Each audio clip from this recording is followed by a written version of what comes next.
Saeko, welcome. Tell us about your work on TMT. My primary responsibility is with the blanks. Blanks is the very beginning of the segments of this primary mirror. So I work with the vendors such as Ohara Inc.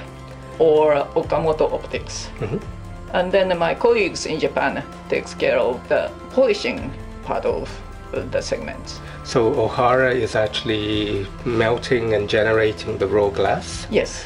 And then the glass... Low expansion, low thermal expansion, very special glass. And can you explain to us why low thermal expansion is important for a telescope? When the temperature changes, metals, for example, expand or shrink and change the shape, which won't be good for the telescope for the precise pointing or imaging. And then once the glass has been fabricated, you need to, as you say, polish the glass.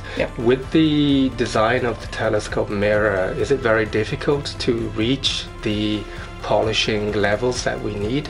Yes. To begin with, there are 82 different types of the segments. Therefore, the shape is different. Okay. As you go further and further out, away from the center? Yes. Okay. And also each segment, which is about this size, 1.44 meters, has to be polished very, very polished to very fine level. You have to polish the mirror with a roughness within one sheet of paper. And you need to flatten California into within one sheet of paper. The roughness of the polish is that level. That level of precision? Yes. And what happens to the glass after it's been polished? Okay, the polish will be done on a circular structure. Then after that, they have to be cut into this hexagonal shape.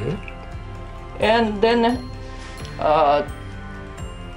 each hex, now it's hex, needs some features such as the central pocket and other pockets to have some mechanical features at the bottom surface. Okay.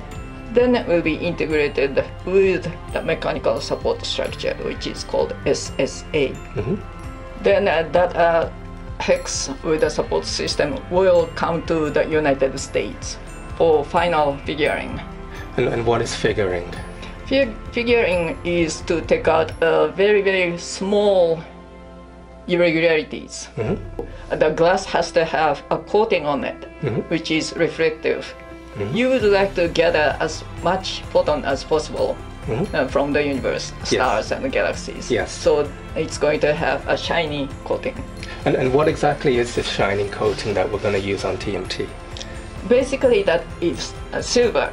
Silver? So it's very expensive to cover this huge mirror with silver? Yes, indeed. But it is very important because silver has reflectivity over a wide range of the wavelength. Tell us about the work you've done previously that helps you do what you do now on TMT. Thank you very much for asking. I worked at a Subaru telescope for 30 years. 30? From its beginning. Now tell us about your own career progression from the early years. What made you pursue engineering and astronomy as a career path? I am a very fortunate person to experience that the doors kept opening in front of me in terms of opportunities. It was so fascinating at high school, the physics, chemistry, and planetary science that I learned, I wanted to pursue. And when I first started the grad school, a new observational facility started to operate, which is Nobayama radio telescope, 45-meter radio telescope for the millimeter observation. Yes. So I jumped right in. Then I made move to Hawaii after graduation, after getting PhD, to work at sub-millimeter radio telescope, which was again brand new field at that time. 15-meter James Clerk Maxwell telescope. Yes. And it was so fascinating.